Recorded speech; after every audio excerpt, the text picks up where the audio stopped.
Good morning, good afternoon, good evening, whenever you happen to be watching this. Welcome along to the SIL review show, the brand new series on the channel where I'm going to be sitting down and going through the weekend's action and reviewing some of the most important results and some of the main talking points from the SIL, including the Senior Division, Division 1, Division 2 and Division 3. So the top 4 divisions in the SIL, we're going to be going through all of the results and seeing how they impact the league table. Now, seeing as this is a brand new series, what would be amazing is if you guys could hit the thumbs up. So if you hit the like button, that really helps boost the channel. Get involved in the comment section if you were involved in any of the games this weekend. Were you playing? Were you officiating? Were you managing?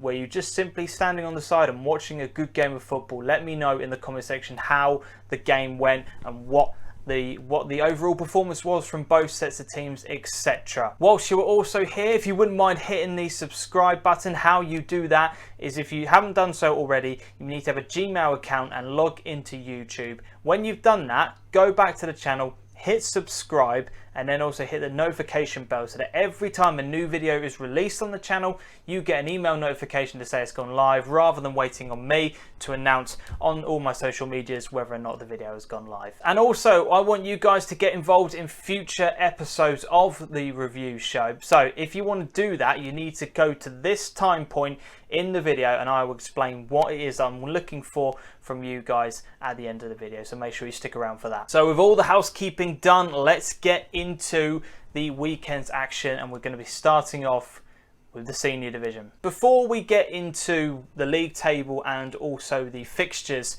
from this weekend's games, this is the before scenario.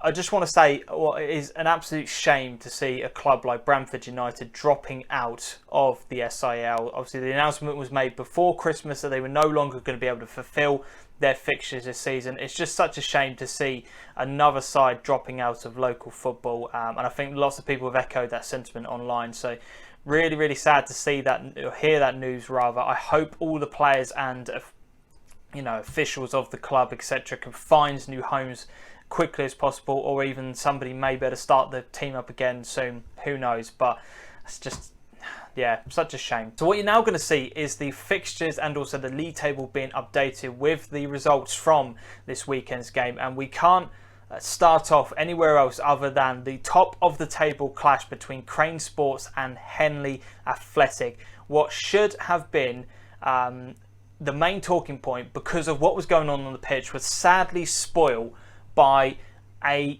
moron, quite frankly, who there was allegations of racist abuse towards a Crane Sports player, and Henley were very quick to issue the following statement after the game, in which they said, "Today's game at Crane Sports FC was spoiled by an appalling use of racist language towards a Cranes player by a Henley supporter.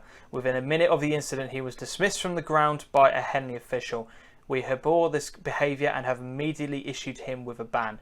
Sincere apologies have been given to the player, his family and to Cranes. We welcome the chance to assist Suffolk FA and the SIL with their inevitable inquiry. Again, as a club, we deplore this behaviour and it will never be accepted by Henley." The game itself finished 1-1 between Crane Sports and Henley, so that's a very good point for Henley away from home against Crane, who have been absolutely running away with the league. 3 minutes from the end, Henley got an equaliser, but Cranes were down to 10 men for the final 20 minutes of this game. Just couldn't quite hold on to the result. But as I said, it's just such a shame that the top of the table clash has been spoiled by somebody who has it's just an idiot. There's not really much more you can say on that part. I don't really want to talk about it too much because I don't want that to spoil what was, by the sounds of things, a really decent game between the two sets of teams, and everyone has come out after the game uniting, which is what you want to see. It was quickly dealt with, and as I said, fair play to Henley for issuing the statement that they have and for the action that they took. So some of the other results that came in: a very high scoring game between Achilles and Capel Plough, with Capel Plough winning 5-3 3 away from home. A much changed Achilles team, obviously with recent changes to management, etc. But they appeared to be getting on the right track during that game, but as I said, unfortunately fell to a 5-3 defeat. But it's a very, very good win for Capel Plough and moves them up in the table. We've got a very interesting clash between Claydon and Bilderston. Bilderston have started very well in the division and have adjusted very, very comfortably to senior division life. Claydon, after a very slow start to the season, have gradually started to pick up a set of results, and this is just another great performance by them, a 3-1 win at home. We then had what looks like an absolutely unbelievable match between Copplestonians and Old Newton, with Copplestonians winning 5-2. Macca, after the game, just saying it's just one of those days. The best team won on the day, and that's, you know, full credit to him. Honesty is the best policy, and just admitting that the team wasn't good enough on the day. Copplestonians deserved their win, 5-2 victory. Copplestonians is a very interesting team. It just seemed to be one of those that they're either on it or they're not, but they're doing very well in the league table so far, and we'll talk more about that in a second. Hawley picking up a 6-1 win at home against Westerfield. It's such a shame to see what's happening with Westerfield, a club that have treated myself very well whenever I've gone along to there. But it's a great win for Hawley, keeps them within the chasing pack at the top of the table. But for Westerfield, it's not looking good. Need someone to come in there and just inject a little bit of life and enthusiasm, and who knows, maybe we can see a late push to survive. I think only one team is going to be going down as a result of Branford being kicked out, or not kicked out, but dropping out of the league. So I think, sadly, that is going to fall to Westerfield. And then the final game of the weekend was Leiston St Margaret's picking up a very valuable 2-2 draw against East Burgolt United. East Burgolt, who, as a result of that point, are now in 7th place in the table. From a Leiston perspective, that is a fantastic point to pick up, and just keeps that bit of distance between themselves and Westerfield, which is what they ultimately want to see. So you've been able to see the league table on the left hand side, and as a result of that, Crane Sports remain undefeated this season, which is just, I don't care what division you're in, I don't care what level of football you're at, whether or not you've got the best players in the league, to still being unbeaten at this stage is a fantastic achievement. Only the 2 draws, no defeats, 51 plus goal difference. That is just incredible from Crane Sports. And then we've got a couple of teams in the chasing pack. We've got Henley on 30 points in 2nd place. Hawley a game behind on 26 points. So if they win, they're within a point of Henley. Old Newton are on 24 points, but they've got 3 games in hand on most of the teams around them. And then Claydon, who again, slow start to the season, but have picked up, are in 5th. Copplestonians and East Burgolt just behind them, with Copplestonians having a couple of games in hand. And then we've then got the rest of the teams, although again, Bilderston have got a couple of games in hand. So once these games start to even themselves out, then we'll start to see where teams are at this point in time. Achilles just below Bourne Vale in 10th, but they've played a couple of games more than everybody else. So teams around them such as Bourne Vale and Capel Plough will want to sort of pick up a little bit of momentum. And then down the bottom of the table, we find teams like Benall St Mary and Trimley. Again, Trimley got a couple of games in hand, but it's not been the best start to this season, considering how well they did at the end of last season. And Leiston St Margaret's, as I said, a very valuable point, keeps them just a little bit further away from Westerfield, who have had points deduction. They're currently sitting on -1. But I think really it's a case of, in this division, how many times are Crane going to drop points? There's quite a few teams in the chasing pack behind them. I'm thinking Old Newton, Hawley and Henley have all got a shout of being able to catch them. It's just whether or not Crane can continue this superb start that they've had to the season. So looking into Division 1 now, a division which looked on paper to be very, very close before the season kicked off. We've had 2 early pace setters, with the rest of the chasing pack moving up and gradually keeping pace behind them. For me, the standout fixture from this weekend's game was the relegation battle between Mendlesham and Barham. That was the one that I wanted to keep an eye on really, really closely over the course of the weekend. And if we move on to the next screen, we'll be able to show you the results and also what that has meant to the league table. So if we start off in alphabetical order, so we've got Kesgrave, a 4-1 defeat against Halesworth Town, who have been fantastic this season. Recently promoted, have only lost one game and have won 10. No draws in amongst there. They are 3 points behind Ransoms, who picked up a 5-0 win at home against Coddenham. What you would say would on paper be a routine win, but I believe in that game it was only 1-0 at half time. I could be wrong, but it looks like a very dominant second half performance from Ransoms. But standout game, Mendlesham picking up a very valuable 3-0 win at home against Barham. There is now a 3-point gap to them and Barham, and if you look at some of the other teams above them, only Kesgrave and Bacton are 1 point ahead of them. So all of a sudden, you've now got, I'd probably say, 5 teams, including Coddenham, in that relegation battle to avoid the drop, and it's a very, very valuable win for Mendlesham. We then had Southwold picking up a 1-0 victory against Grunsborough in a mid-table clash. Southwold have played 3 games less than a lot of the teams around them and are currently sitting on 18 points with only 1 defeat, which is a superb start to the season. And as a result, we'll start to see, again, when everyone's on a level playing field, we'll be able to see whereabouts they're at. But from the Southwold perspective, that's a good, solid win. We had Sporting 87, a team I love watching. They're a really, really good side in this division, beating Bacton United, who have suffered, just had a really bad season, to be honest. But Sporting picking up a win, which then moves them up to 4th in the table. When Hastings lost at home to Stowe Falcons, and Stowe Falcons, who, as you can be able to see from the table, won 5 and lost 4, a very on and off team, but they find themselves in 6th place, which is a very, very good victory for them away from home. And Wickham Market are the ones behind the top 2, keeping the pace, really. A 5-2 win at home against Stanton, a fantastic win, really. But Wickham Market, who are my team, I predicted to do quite well, to be honest, in this division.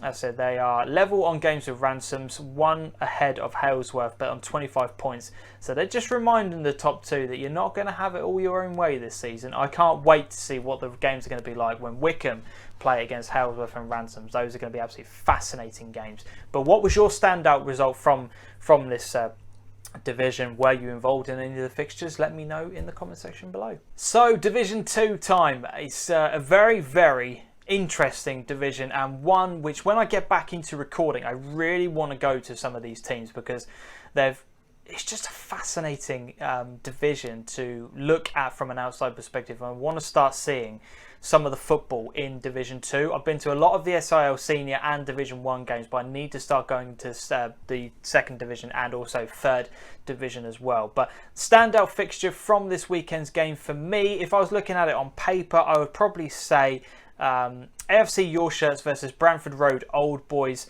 a 4th versus 5th clash, really to kind of keep pace with Tattenstone, who are at the top of the table. Obviously 2 places to get promoted, but really for both these teams, they want to be getting a win from this game in order to really cement their push towards towards a promotion place. And if we look at what happened in the weekend's results, we had the top game, AFC Your Shirts lost 2-1 to Bramford Road Old Boys. So Bramford Road Old Boys, BROB, move up into 4th, or they were 4th, I believe.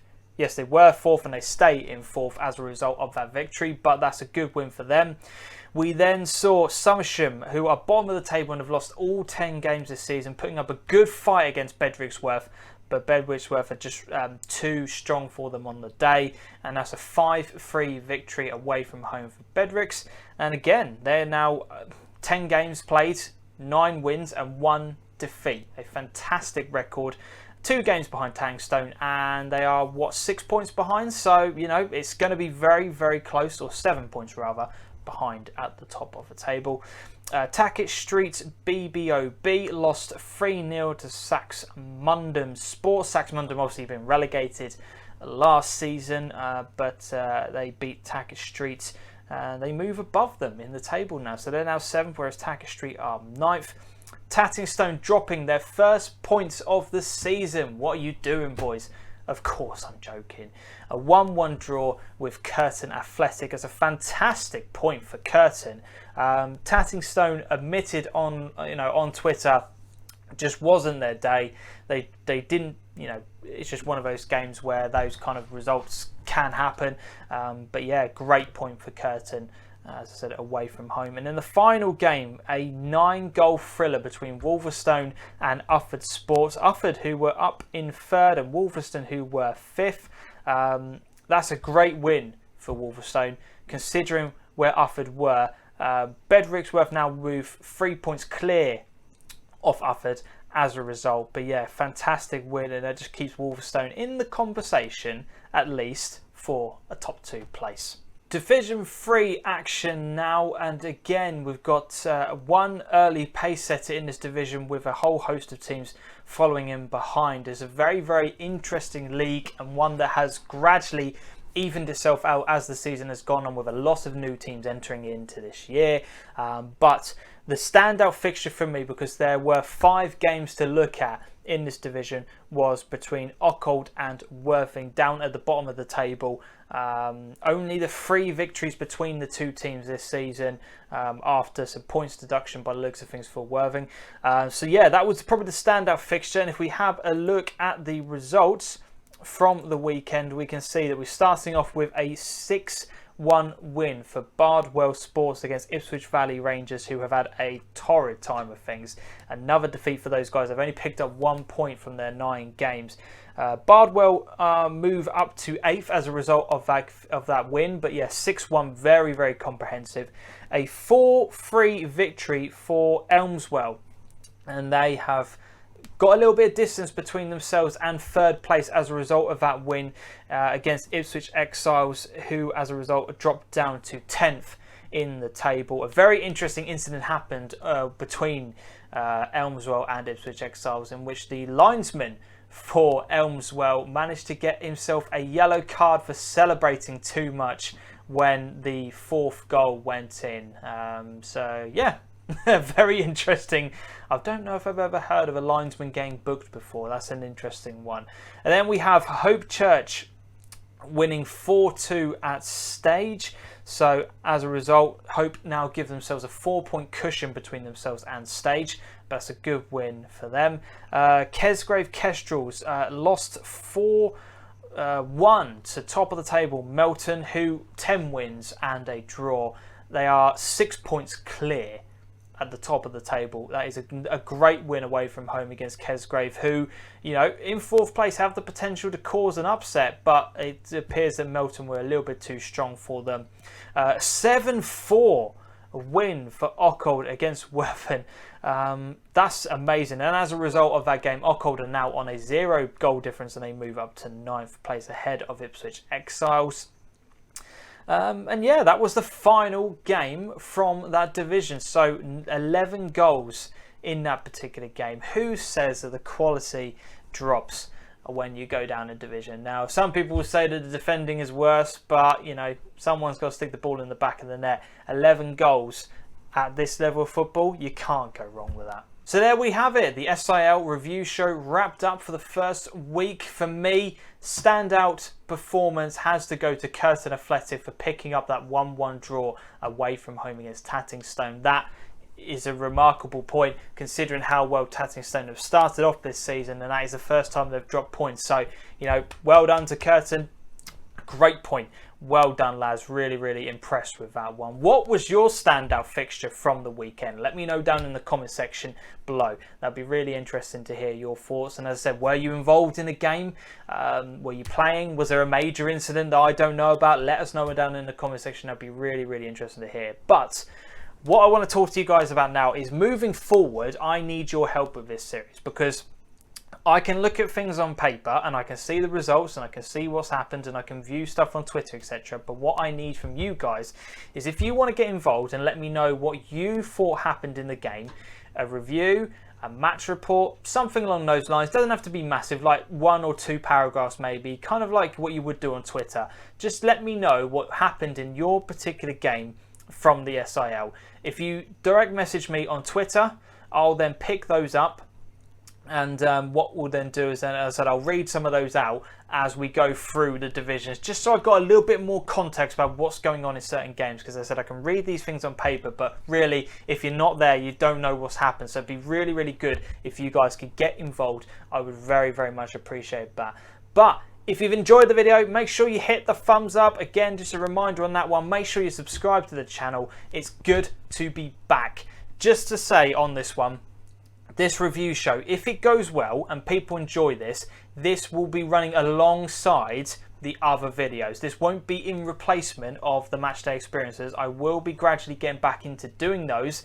It's just that life takes over. You all know that. But this is something I've wanted to do for a long time, and sit down and talk to you guys and go through the weekend's results in a bit of detail in its own video. So I said, if you do want to be involved in it, as I said, hopefully you can direct message me. But yeah, this will not be replacing the matchday experiences. Do not panic. But yeah, until next time, as always on the channel, thank you very much for watching. Much appreciated.